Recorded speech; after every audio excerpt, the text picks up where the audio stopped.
Hey, beautiful souls, welcome back to Soul Stories. Tell us in the comments where you're watching from, and don't forget to subscribe to join our family. Stay with us, because a new love story is about to begin. The invitation had arrived 3 weeks earlier, glossy and smug, announcing the 15-year reunion of Ridgeway High. I'd stared at my name printed neatly on the envelope, Daniel Carter, and felt a dull ache settle behind my ribs. High school was supposed to be a chapter you closed. For me, it had followed me into adulthood like an unpaid debt. I was a single dad now, 36, 2 kids, a rented townhouse with thin walls and a heater that knocked like it was angry to be alive. My life wasn't tragic, but it wasn't impressive either. It was lunches packed at dawn, laundry folded after midnight, and a constant arithmetic of bills versus paychecks. My ex-wife Lauren would be there. That alone made the decision feel like a bad one. Lauren had always loved reunions, parties, any place where she could be seen. When we divorced 3 years ago, she told me calmly, almost kindly, that she hadn't signed up for a life of almosts. Almost successful, almost respected, almost happy. She wanted more, and I apparently was not more. She remarried fast, a real estate developer named Mark, whose teeth were always white and whose watch always caught the light. I'd seen them once at a school fundraiser. Lauren hadn't introduced me as her ex-husband. She'd said, "This is Daniel. He's the kid's father," like that was a job title and not a history. The night of the reunion, my daughter Emily stood in the doorway of my bedroom, arms crossed. "You're not wearing that, are you?" she said. I looked down at my shirt. It was clean, buttoned, a little faded maybe. "What's wrong with it?" She sighed, the dramatic sigh of a 12-year-old burdened by an embarrassing parent. "Nothing. It just, wear the other one." The other one was the shirt I wore to court hearings and job interviews, the one that pretended I was someone who slept 8 hours a night. "Okay," I said, smiling. "Fashion consultant," she softened. "You'll do fine, Dad." Her brother Noah popped his head in. "Are there snacks?" "In the kitchen. Don't eat the chocolate. That's for tomorrow." He grinned and vanished. I stood in front of the mirror after they went to bed, tying my tie slowly. The man looking back at me had lines around his eyes that hadn't been there at 21. His hair was thinner. His shoulders sloped a little from years of carrying too much alone. But there was something steadier there too, something earned. I didn't expect anyone else to see it. The reunion was held at a renovated hotel downtown. All exposed brick and soft amber lights. A banner near the entrance read, "Welcome back, Ridgeway Lions," as if we'd been away at war and not just living ordinary lives. Inside, laughter bounced off the walls, old songs played, people hugged too tightly or too briefly, measuring each other in the space between hello and goodbye.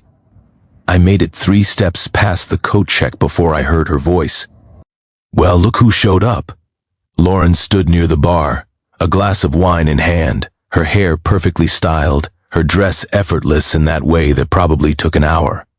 Mark stood beside her, one arm draped casually around her waist, his smile practiced. "Hi, Lauren," I said. She looked me up and down without hiding it. "Wow, you came alone?" "Yes," I said, "I'm divorced." Mark laughed. "Still?" he asked like it was a joke. Lauren smiled sweetly. "Mark, don't be rude." She turned back to me. "So, Daniel, what are you doing these days?" I hesitated just long enough to feel 12 pairs of invisible eyes turn toward us. "I work in operations," I said. "Logistics." "For who?" She pressed. "Halcyon Group." Her brow furrowed. "Never heard of it. It's not very public-facing," I said. Mark nodded knowingly. "Ah, one of those." Lauren took a sip of wine. "And the kids? Still living with you?" "Yes." She tilted her head. "That must be hard. I mean, managing all that on your salary." I felt it then. The humiliation. Not sharp, but heavy. The sense of being displayed.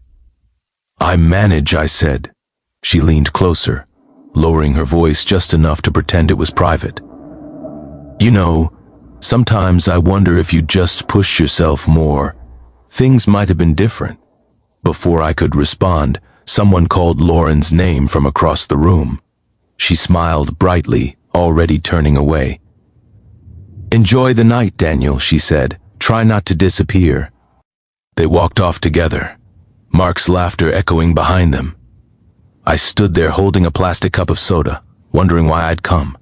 Old classmates passed by, offering polite nods or brief conversations that went nowhere. Everyone seemed to have something to present. Titles, rings, stories of success polished smooth.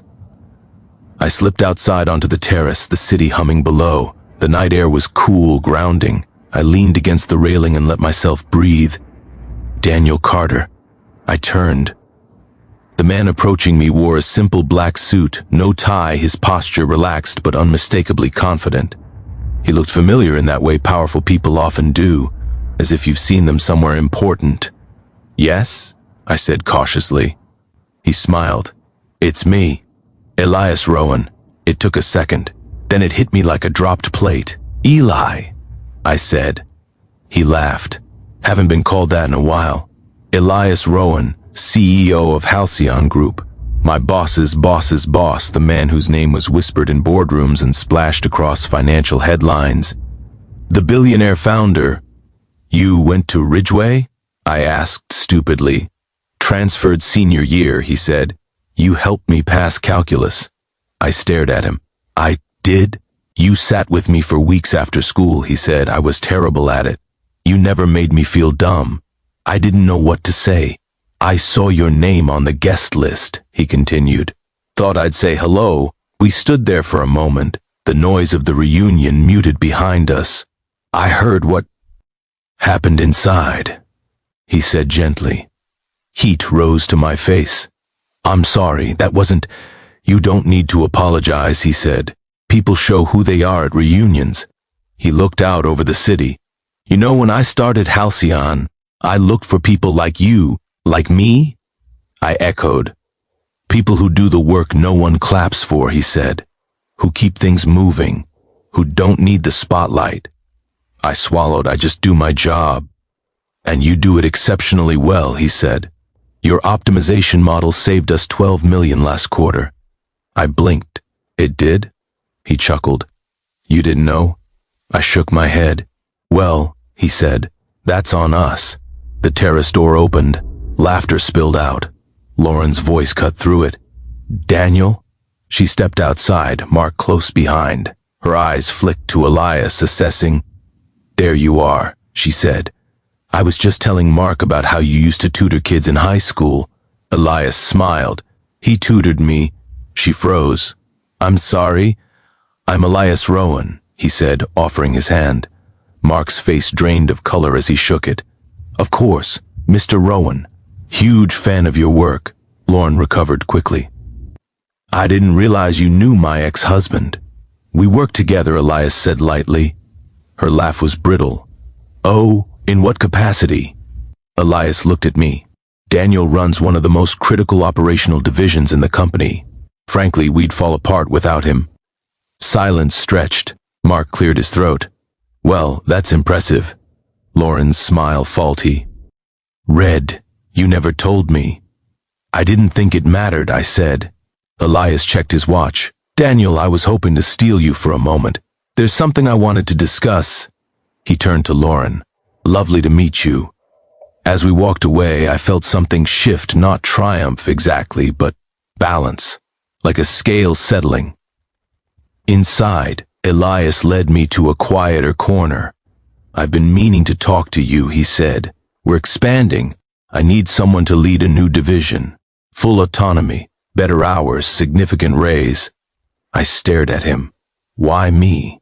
He met my eyes. "Because you know how to build something that lasts." I thought of my kids, of mornings and lunches and late nights, of being told I was almost enough. "I'd like that," I said. He smiled. "Good." When the night wound down, I left early. I didn't look for Lauren. I didn't need to. At home, Emily was asleep on the couch, a book open on her chest. Noah snored softly, one sock missing. I tucked them in, kissed their foreheads, and sat at the kitchen table in the quiet. My phone buzzed with an email from Elias. Subject line, next chapter. I smiled. The reunion would fade like all the others. But the life I was building slowly, steadily was real. And for the first time in a long while, I knew that was more than enough.